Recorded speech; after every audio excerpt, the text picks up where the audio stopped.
Fill in this blank. Is it with or of? Maybe from. Let's talk about that today. This video is brought to you by the Team Leica Review Books. More about these later. Hi there, welcome to Team Leica, where we try to help you prepare better for your next exam. And if this is the first video you're watching from this channel, don't forget to hit subscribe, hit that bell icon to find out when we will release our next video lesson, because we're just getting started. Getting started, 10 years na. Pero, well, getting started kasi marami pa tayong pag-uusapan. This video in particular is part of our playlist on prepositions. And today, we are going to talk about the preposition from. From is used in a variety of ways, so let's talk about them one by one. Now, we're going to talk about this in chapters. The first one being origin. Pag sinabi natin origin, pwedeng origin as in place, origin kung saan siya nanggaling.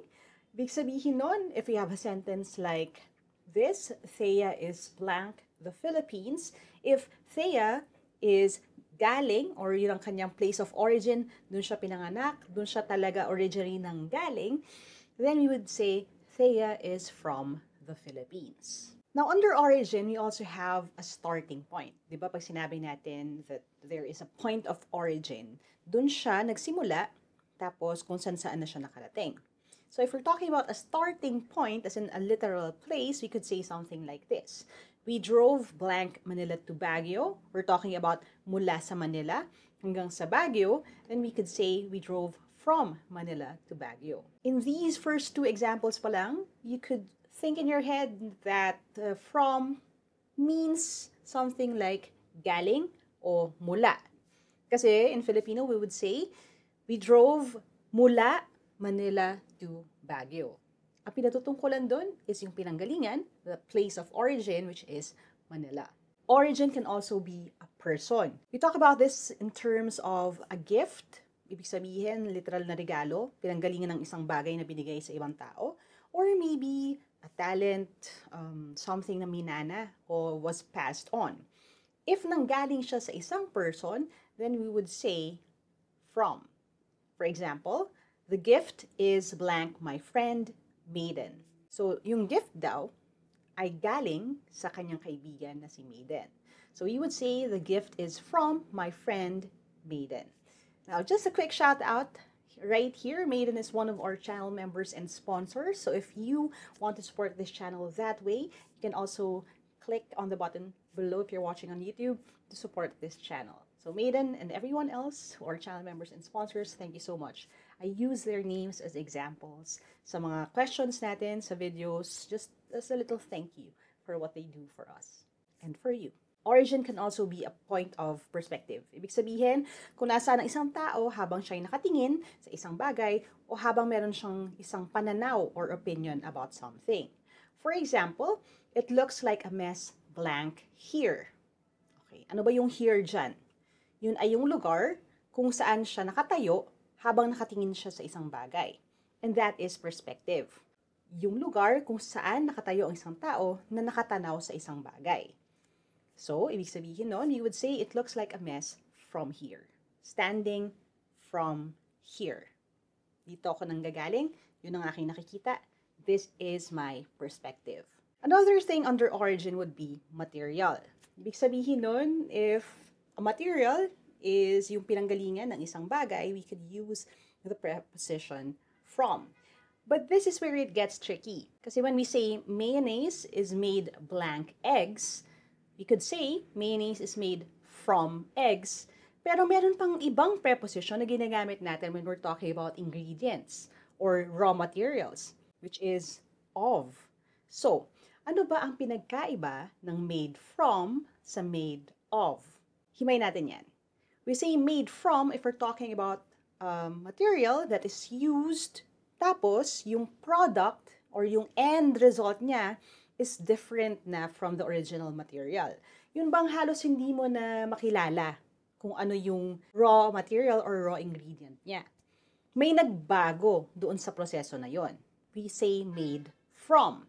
Now, yung made of naman is used if the material is still recognizable in the product. Or maybe nag-iba lang siya ng shape, pero not necessarily ng color, or ng texture, or ng composition. Nakikilala mo pa rin siya. Kung ginupit mo lang siya or ni-reshape, pero walang malaking change na nagbago, then we could say made of. Kaya, dun sa ating original na tanong, mayonnaise is made from eggs. Kasi, hindi mo naman na nakikita yung itlog dun sa mismong mayonnaise, di ba? Mas creamy na siya. Yung kulay niya isn't really the same color or consistency na ng raw eggs. But, scrambled eggs are made of eggs. Kasi yung scrambled eggs, kitang-kita mo pa rin na itlog pa rin siya. Lalo na yung sunny side up eggs, sa totoo lang. Now, ano pinagkaiba niyan?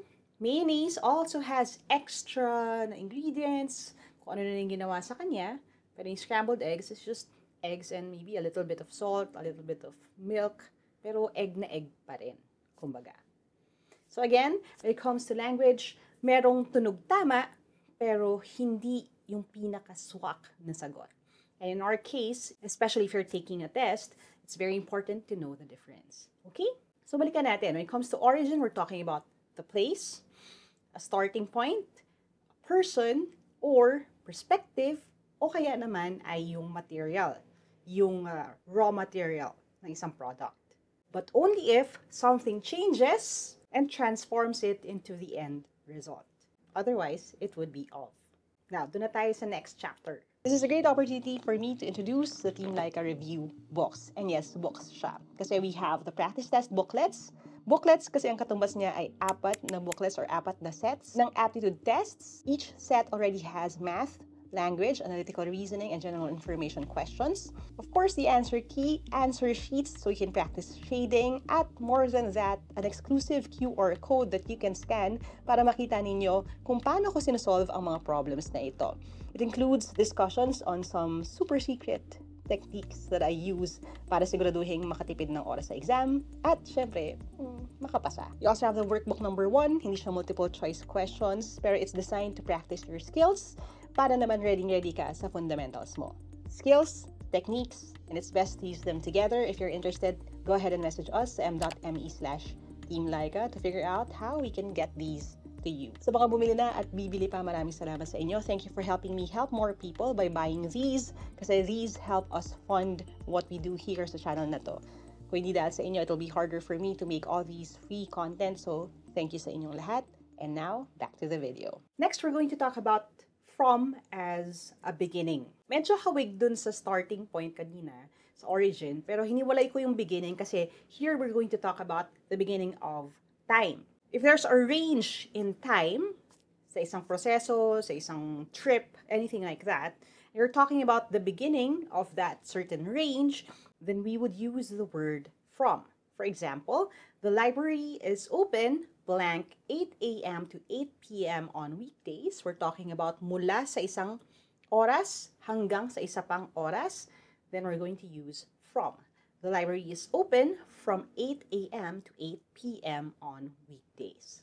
Another beginning na pag-uusapan natin is a beginning in a range of temperatures, numbers, anything that starts at a certain point. Again, may beginning and then ends at a certain point.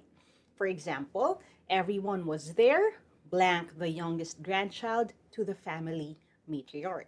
In this case, ang pinag-uusapan ay mula sa pinakabata na miyembro ng pamilya hanggang sa pinakamatanda na matriarch or na babae doon sa pamilya. Probably a great-grand aunt or grandmother. So, dahil may range in the ages of the people na pinag-uusapan, we will use from. From the youngest, mula sa pinakabata hanggang sa pinakamatanda. The answer is from. So, everyone was there from the youngest grandchild to the family matriarch. We also use it to talk about change, yung simula rin ng isang pagbabago. For example, the movie was translated blank English to Filipino. So, may change dun sa language. And we're talking about yung beginning, yung simula, which was in English, tapos naging Filipino. So, dahil beginning din siya ng isang change or ng translation, this will be from. The movie was translated from English to Filipino. So, again, we use from when you talk about the beginning of time, a time range or time frame, or a length of time. You talk about it when you talk about a range in things, ages, people, anything that could be arranged, sabihin na natin, in order, from smallest to biggest or biggest to smallest, or anything na merong characteristic ba na common sa kanila. We also use it for the beginning of something that is changing, from this to this. Next chapter, we use from for reason. Anong reason yan? For example, if we say, Mary fainted blank hunger during the long hike up the mountain, ano ba ang reason kung bakit siya hinimatay? The reason would be hunger. So, Mary fainted from hunger.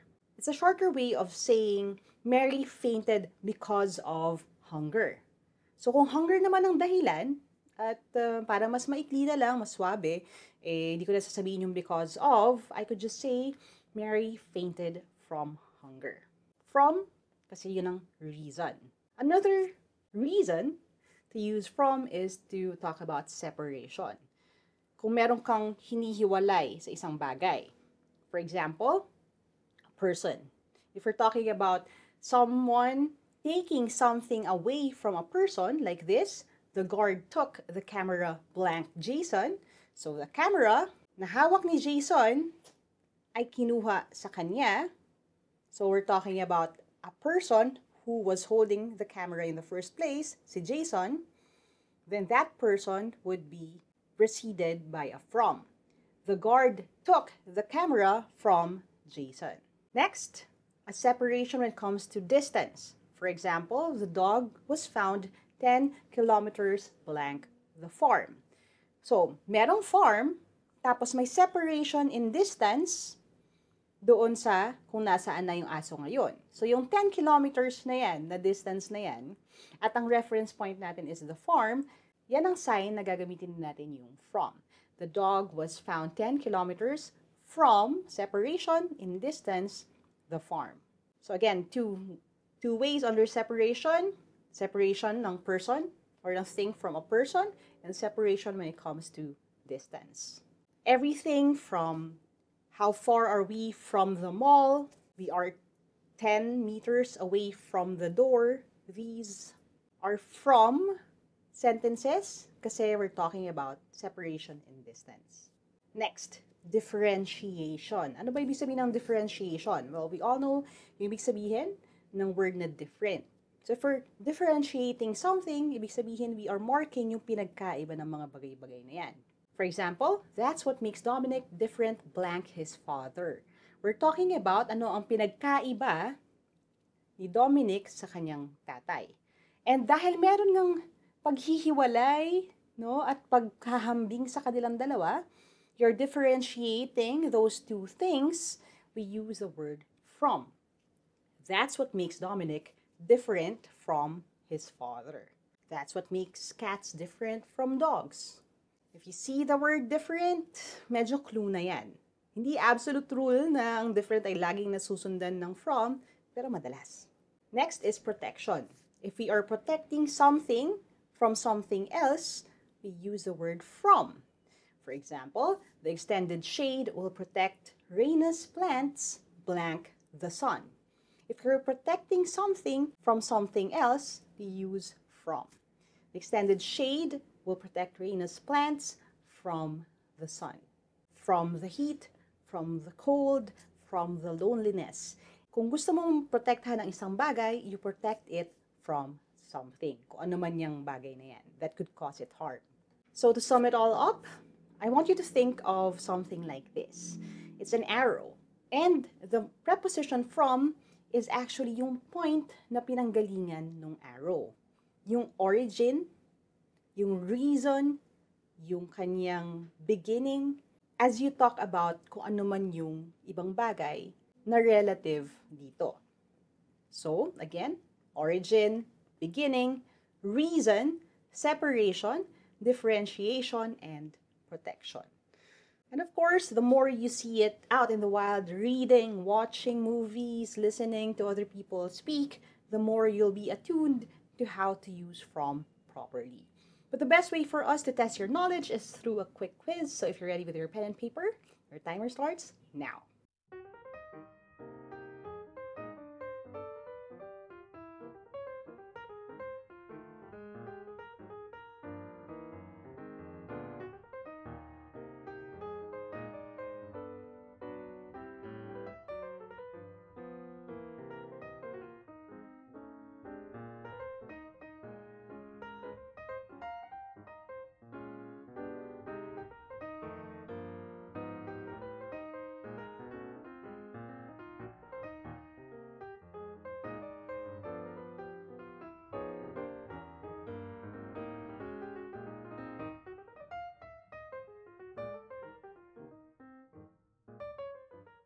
All right, let's see how you did. These are other prepositions we already talked about before with, by, and for. Dadagdag na natin yung from sa options. So, after returning, blank a long trip abroad. Saan daw galing si Emilio? Mula siya sa isang long trip abroad. So, we would use a preposition from a long trip abroad. Yun ang kanyang origin. Emilio was greeted at the airport, blank his smiling cousin, Divine. So, yung smiling cousin niya naman, hindi naman origin, beginning, or anything. So, ano bang ginawa nitong cousin na to? Binati siya nito. So, the correct preposition is by. If you were confused by that, at hindi niyo pa alam kung paano gamitin yung by, we have a full video lesson yan. Nilink ko na lang din sa baba dito sa taas. Next, his suitcase was filled blank gifts. So, if something is filled, puno ng something else, do we use from? We actually use with. So, the correct answer is with. With gifts he bought blank his friends and family. Now, dito, all four could actually work if you think about it. Gifts he bought with his friends and family, kung kasama nila siya. Gifts bought by his friends and family, kung sila ang bumili at wala yung he doon. Gifts he bought for his friends and family, kung para sa kanila ito. And gifts he bought from his friends and family, kung friends and family niya nagbenta ng mga regalo. But because of context clues, iisipin natin kung ano yung best answer. Looking at it, sabi, ang galing sa trip was Emilio. Binati siya ng kanyang cousin. Bumili siya ng mga regalo. Pero hindi naman sinabi kung may kasama siyang kamag-anak. So, probably hindi with. Hindi naman sinabing binili niya ito mula sa kamag-anak niya. So, my answer would be for his friends and family. So, again, bawal ang kabisote. And always look for those clues. I also have a video lesson on context clues. Pakihanap na lang din. Very important yon. The jacket he brought, blank India, was so beautiful. Saan galing yung jacket? Sa India. So, the answer would be from India. Emilio was visibly tired, blank the flight. Tired siya, blank the flight. The flight is the reason kung bakit siya visibly tired. So, we would use from. Emilio was visibly tired from the flight. But he happily shared stories and photos, including one he had taken, blank the top of a mountain in Nepal. So, top of the mountain, ano yun dun sa pinag-uusapan natin? Nandun nakatayo si Emilio nung kumuha siya ng litrato. So, yun ang kanyang pinanggagalingan ng perspective. The answer would be from. A photo he took from the top of a mountain in Nepal. Next, he also told them of the time he had to run blank a group of monkeys. Now, meron daw mga unggoy na humahabol siguro sa kanya. Kailangan yung gumawa ng separation ng distance from the monkeys. So, the answer would be from. He had to run from a group of monkeys. Kung with, kasama siya ng mga unggoy, di ba? Emilia sat across blank Tita Alicia.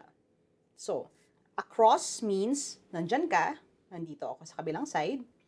So, merong separation sa ating dalawa, no? May distansya mula sa ating dalawa. So, I cannot sit across with you, but I could sit across from you. Hindi rin pwedeng across by you kasi ang by is beside. So, the answer is from. He told her how much he had learned blank the people he met. So, natutuhan niya mula sa mga nakilala niya from the people he met. So, again, yung lessons, ang origin ng lessons na yon, the people, silang pinag-uusapan. So, from the people. And the challenges he faced. Though he had been far blank home, so siya ay malayo in distance from their house, so from, and wasn't blank anyone he knew, siya ay walang kasama na kahit sinong kilala niya, so wasn't with anyone he knew, the kindness he received reminded him of his family's love. He knew then that the greatest gift, blank his trip, from his trip, yung regalo mula sa kanyang pagbiyahe, was not what he brought back, but who he had become, blank the end of it. Now, this is where it gets tricky. Because some of you might answer from, kasi dapat yung sagot, kasi yun yung topic. But if you think about it, the end yung pinag-uusapan. And when we talk about From, remember the arrow? It's usually yung pinanggalingan. So kung the end of it yung pinag-uusapan at hindi yung pinagmulan, it shouldn't be from. It's actually going to be by the end of it. So I hope you got all of these correctly. Anong score nyo? Let me know in the comment section. And again, we have more coming up, so don't forget to subscribe. And if you want to learn something else, we have suggestions right here for you if you're watching on YouTube. Like this video so more people watch it and learn from it. And as always, Adja Adja Kainyan. I'll see you in the next video and bye for now.